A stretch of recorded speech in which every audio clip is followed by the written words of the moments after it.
in Luke chapter 12. We didn't make it real far last week. Surprise, surprise. Yeah, it was because Wendy kept making fun of me. It threw my whole game off.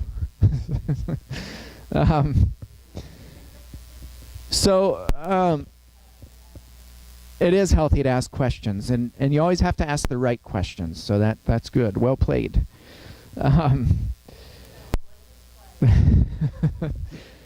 Okay, so that's true. We ended in both began and ended talking about the leaven of the Pharisees, and so I talked about what that meant and what Jesus meant by that, and you have these massive crowds that are pushing in, and people literally being trampled, which means people likely died. And Jesus, instead of addressing the crowd and trying to calm them down and end the near riot, Jesus turns and speaks to his disciples privately and says, "Beware of the leaven of the Pharisees," which is hypocrisy. So we had I think, very good, very healthy conversation about that. It only takes one. It takes a tiny little bit of leaven to spread through a whole batch. And when it does, we're all witnesses of that. We can relate to that. A little bit of negativity. It takes one person to poison a whole group of people, and leaven spreads quickly. So obviously we talked about connotations of that. The reverse of that is true too. That good leaven, there's good leaven, and that spreads as well. Jesus talks about that in a positive aspect often. So keep in mind, again, all of this in Luke. In Luke's gospel, Luke is up to something. Luke is still weaving all of this into this bigger narrative of Christ about to die, and then Christ is going to be raised. So he's going to die, he's going to overcome death, and we're supposed to live in that tension. And we're called as disciples. In fact, Jesus says, "You cannot be my disciple unless you deny yourself, take up your cross daily, and follow me." So all of this in Luke, Luke is building this. It's kind of like a crescendo. For those of you music nerds, a crescendo is like a building up. So you start here, and then you just keep building up and building up and building up, and then finally there's this big climax. And so in the Gospels, some of the writing styles, they play around with this a little bit, and so you can have a climax come at any point, and then you can have an antithesis, which is kind of the building down from the climax and kind of coming down from that. So there are different methods that the authors are employing in this, and so Luke, I think, is building this big crescendo, and he's still building on this, saying, look, the very foundation of eternal life itself is Jesus Christ. You can't deny that. You can't get away from that. But it's not just Jesus. It's not the pocket Jesus. It's that you have to lay down. You have to be willing to lay down your life for him, period. Everything you do, everything you say, everything you think has to be anchored in selflessness because of the cross. You can't get away from it. So then he goes on. I think we may have read this. I'm not going to spend a whole lot of time on it because it's just so self-explanatory, but have no fear, verses 4 through 7. I tell you, my friends, do not fear those who kill the body. Now, yeah, we did read this because this, again, Luke writes this in the context of this crowd that's trampeding on people. They're trampling on people. And Luke says, don't fear those who can kill the body. That image that's gonna stick with you. You hear that when you see people being trampled. That's gonna stick with you. I tell you, don't fear those who can kill the body, and after that, there's nothing more they can do. And of course, he's referencing ultimately the Pharisees, in this hypocrisy. But I warn you whom to fear. Fear him who, after he is killed, has authority to cast into hell. Yes, I tell you, fear him. Are not 5 sparrows sold for 2 pennies, and not one of them is forgotten before God? Why, even the hairs of your head are all numbered. Fear not, you are of more value than many sparrows. What's he saying here? What's Jesus saying here?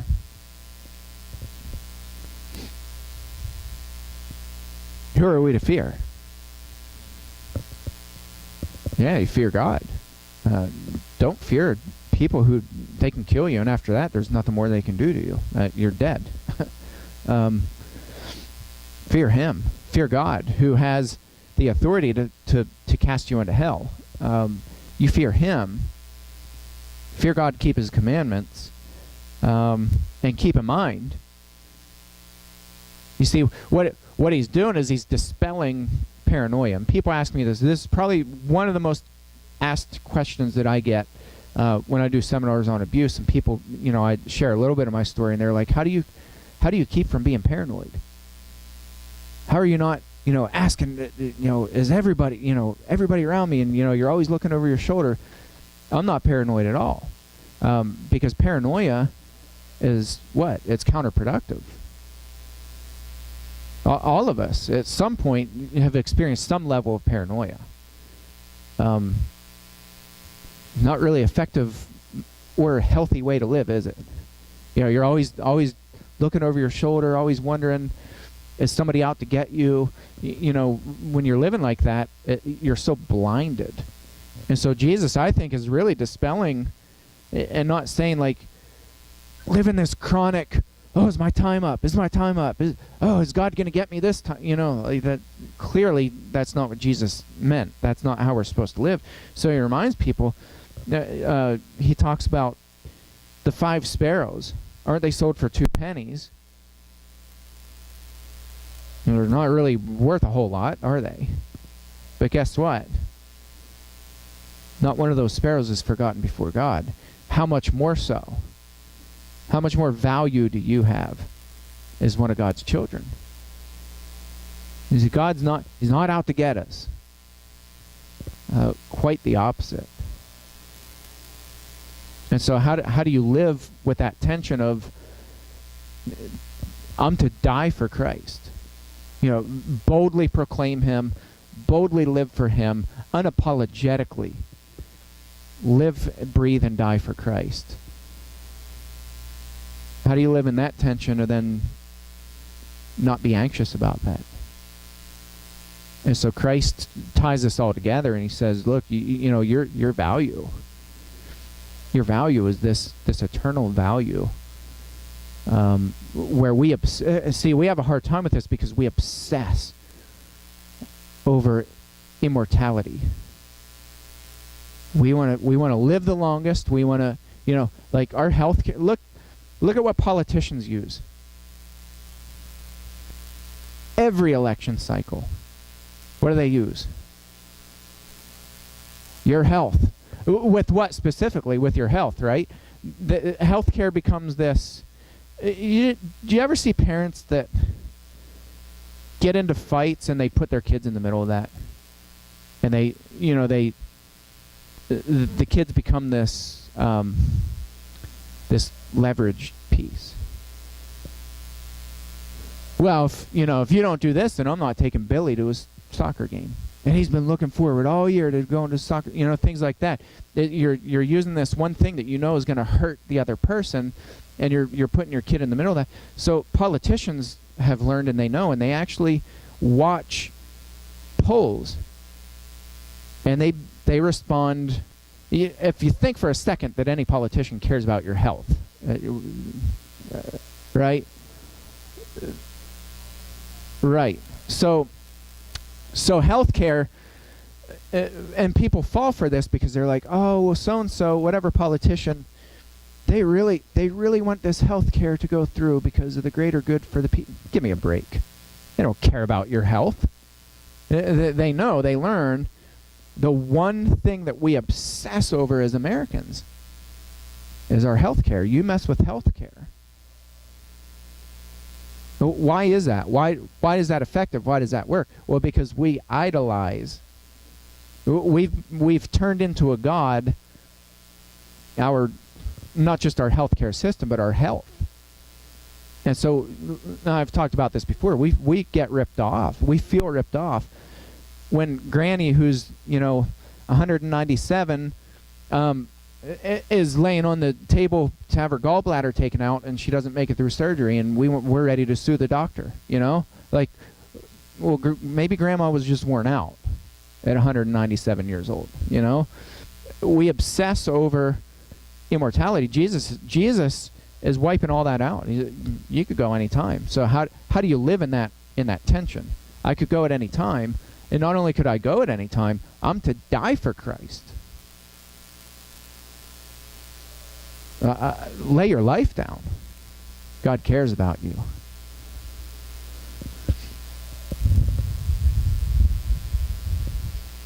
Yeah. Oh, yeah. Yeah, that's a big one, too. Absolutely. Mm-hmm. Yeah. Do you remember? This is probably more my generation. It's a pretty insulting thing, but I have to say it.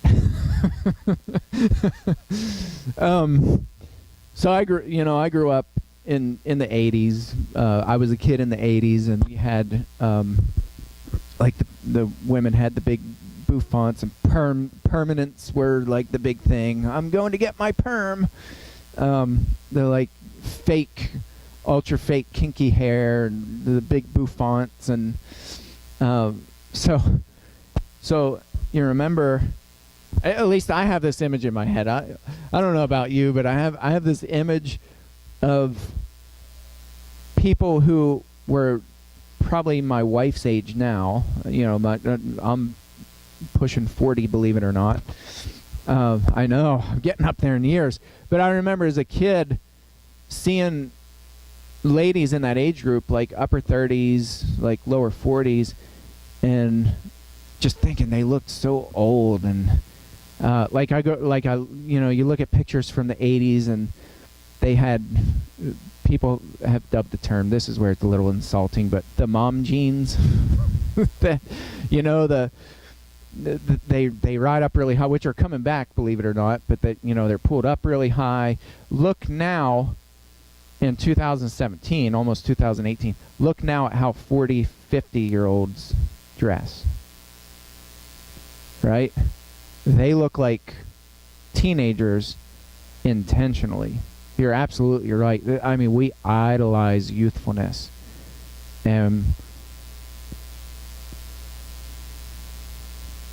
Absolutely.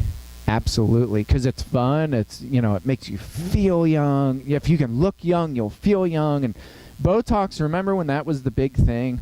I mean, that was like for 5 years straight it had a good run, and that was the big thing. Everybody was going to get Botox to lift your cheeks and make them look elastic and like you were youthful. But anyway, I think we idolize this so much that this passage becomes really foreign to us, so we just gloss over it.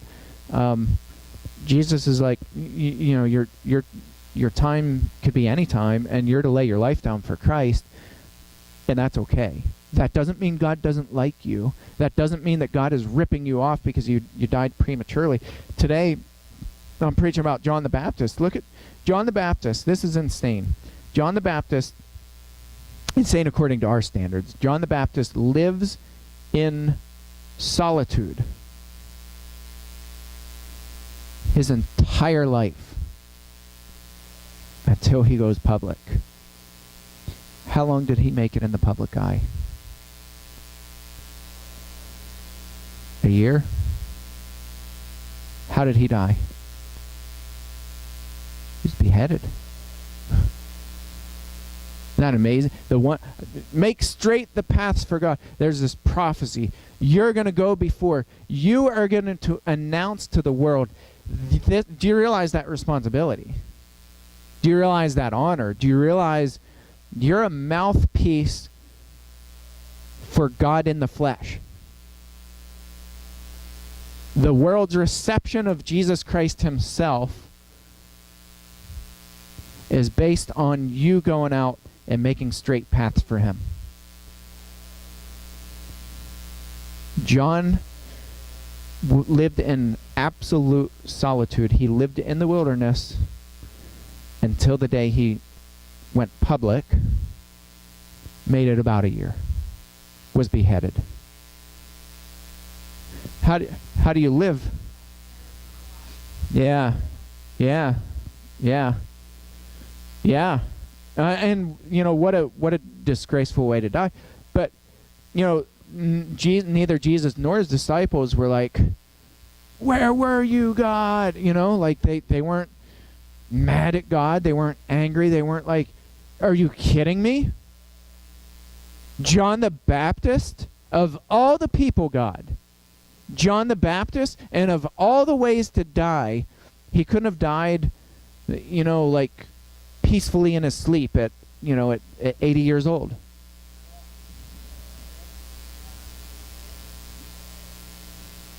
That's it. And it's just, we can't miss the power of what Jesus is saying here. God numbers the very heads on your. If you think that God doesn't care for these 5 sparrows that are worth nothing, but I tell you, they're not forgotten before God. How much more so you? And so don't idolize, don't hold on to this false notion that if we die prematurely, somehow God is ripping us off and God's destroying our life. God cares about us. God cares about our souls.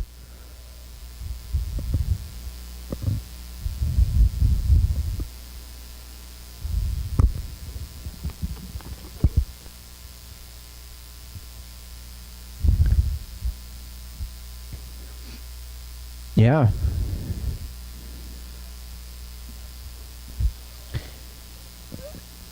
I agree wholeheartedly, and I'm going to talk, in the sermon today, I'm going to talk about this wilderness as his essential preparation to go out and to do what he did. It was essential. And John, I think John, known what we know about his position towards Christ, and and listen to what he says.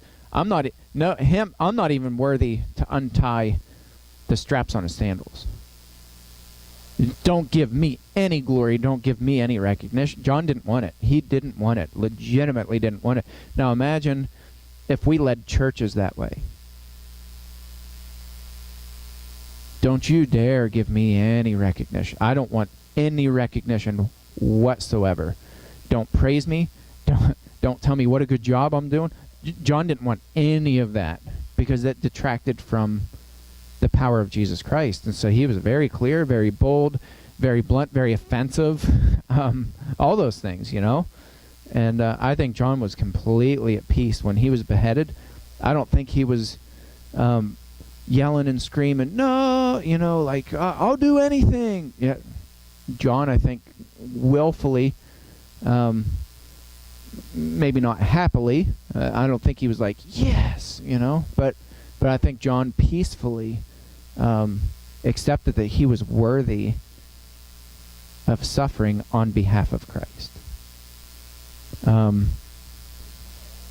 Which flows into the very next passage. Start in verse 8. Jesus says, "And I tell you, everyone who acknowledges me before men, the Son of Man will also acknowledge me before angels of God." How many of you have heard this passage just so ripped from this context?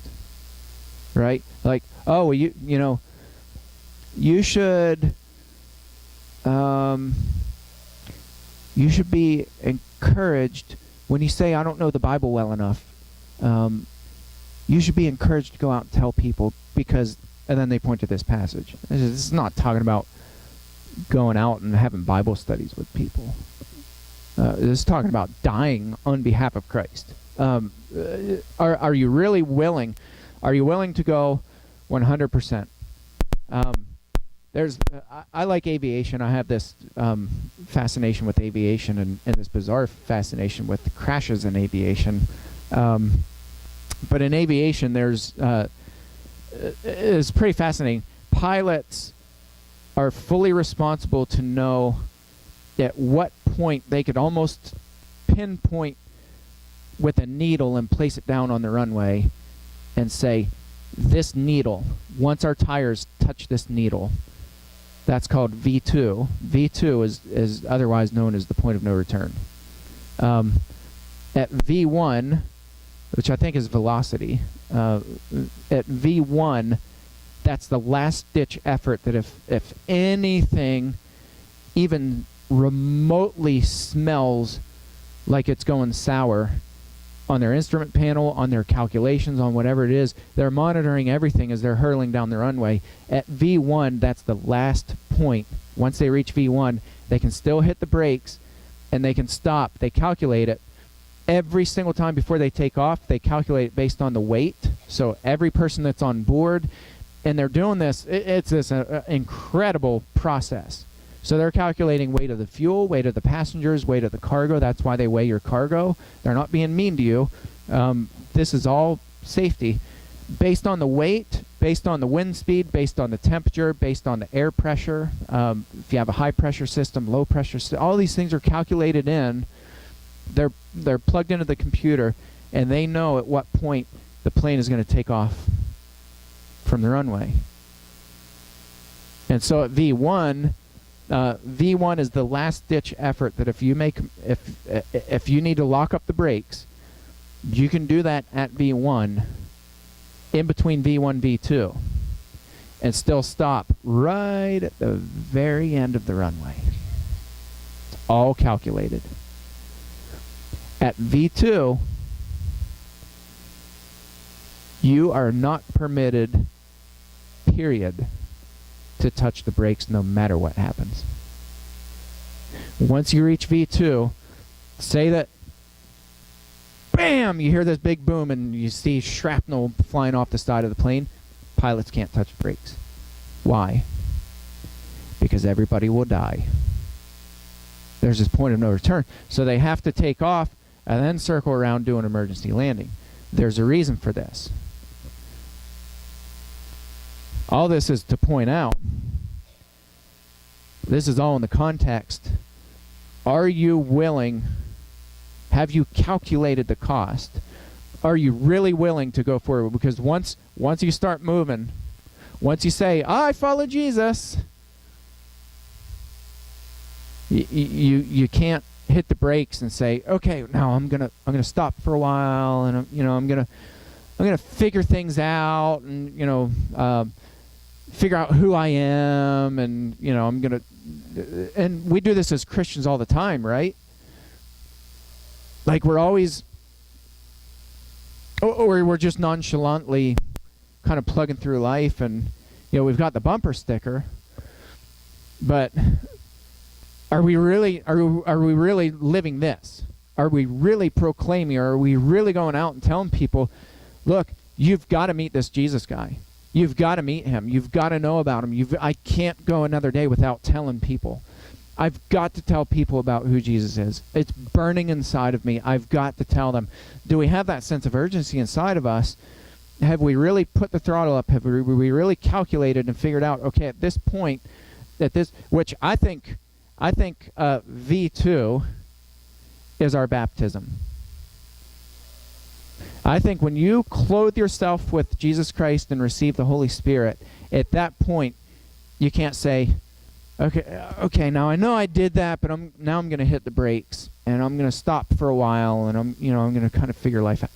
No, at that point, you've reached V2. And I think this is where Jesus comes back, and one of the offensive sayings, he says, many people will say to me, Lord, Lord, and many have performed miracles in my name. They've done all these wonderful things, and what's Jesus going to say? I will say, I never knew you. Yet, why is that? There's people who haven't counted the cost.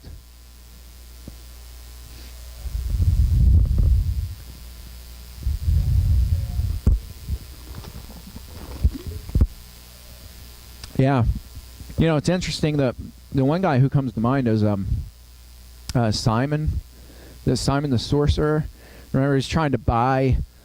He's baptized. He's convinced. He's he sees the miracles being done, and he's fully convicted, fully convinced. He's baptized, and immediately, what's he try to do?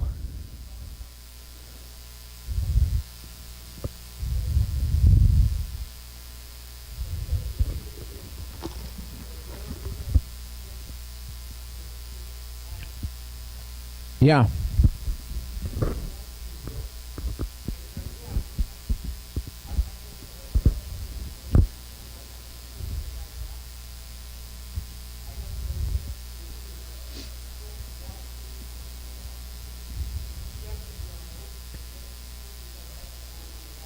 Yeah.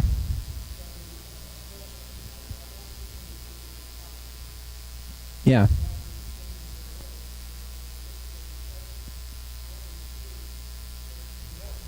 Yeah.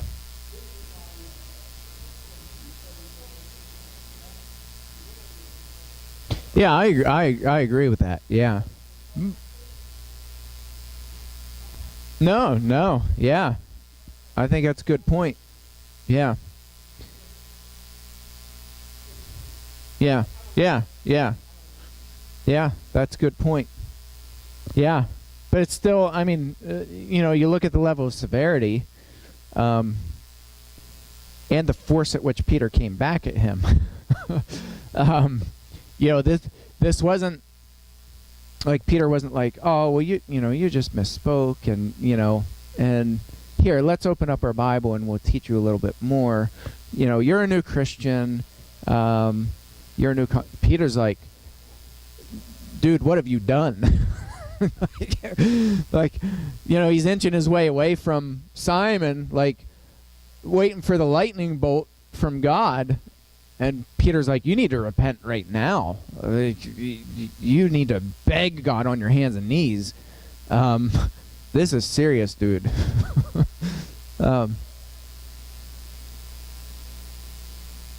Motives are everything. Man, motives are so important, which is why we need discernment. We need to ask for discernment. Okay, now you got me on the soapbox. Okay, so we've got all the time in the world. Okay, so we tell people you're a bad Christian if you assign motives to people. You don't know people's heart. Only God. I think that's total baloney. I think it's absolute total garbage that we don't know other people's hearts. We're told to peer into other people's hearts. Paul says it is fascinating, isn't it? 1 Corinthians 5, one of the very few passages on disfellowshipping. One of the very few. I think disfellowshipping people is reserved for such extreme circumstances. And it's not like they were going out and they're like, oh, well, you're teaching that Gentiles need to be circumcised and that they're going to hell if they're not. Your disfellowship, they didn't even do that. I'm talking about 1 Corinthians 5 when there's an actual disfellowship, and there's this guy who's in this incestuous relationship with his stepmother. I think it just starts in verse 1, 1 Corinthians chapter 5. The whole chapter is about this. I'm going to go out on a very thin limb right now. I'm going to go as far to say that the issue wasn't even the incestuous relationship. Yeah. The issue was this guy's motives and his response and the church's response to this. This guy was proud.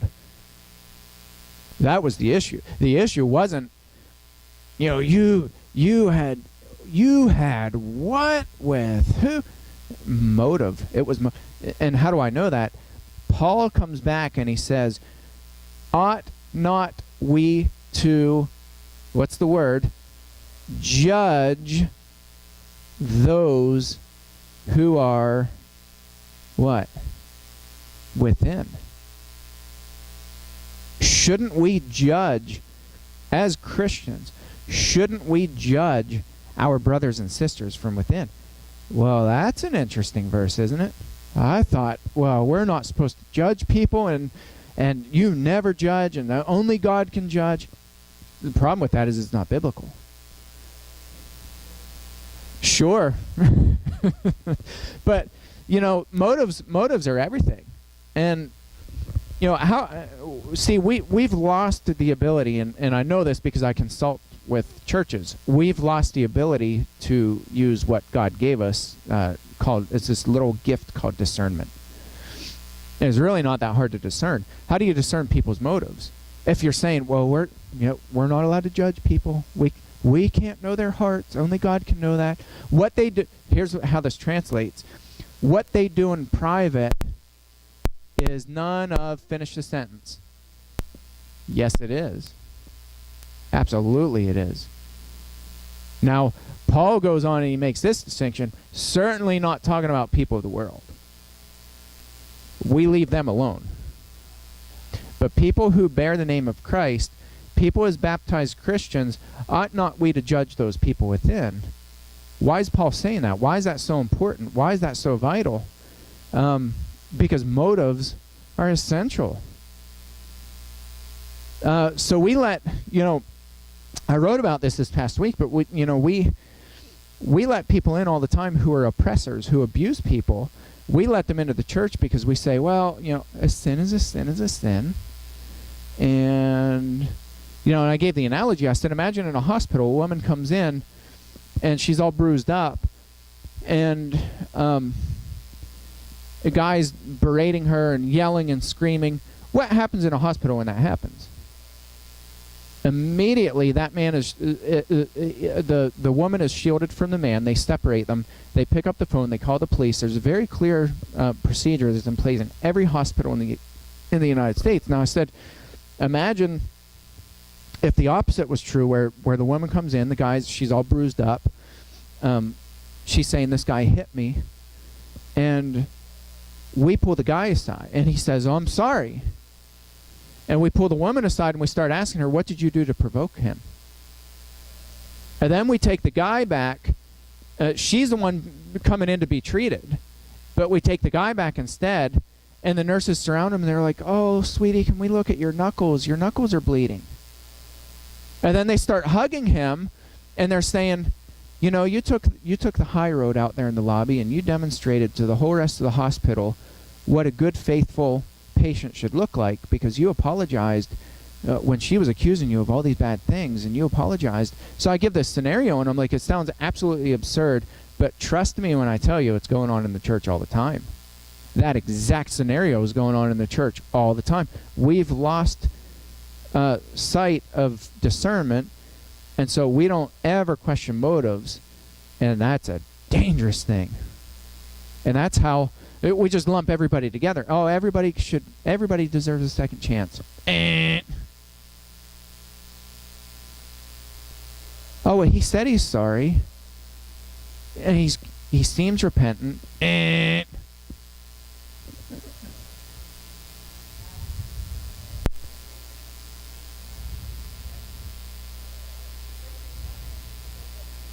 Yeah, and women hear that a lot.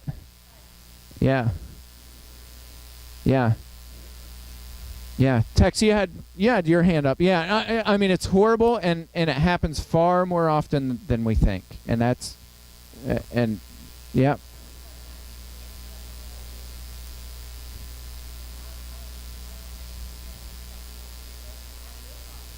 Yeah. Yeah.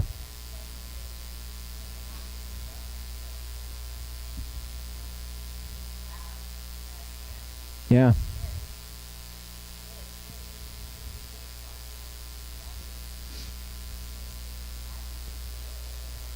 Yeah. Yeah. So, yeah, I mean, great, Sharon, great question. Motives are everything. Motives are everything. Tex, you had your hand up.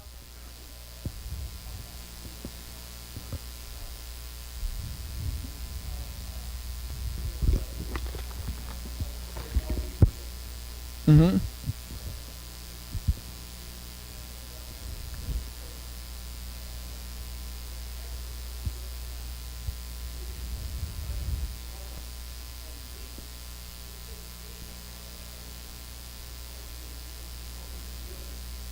Yeah.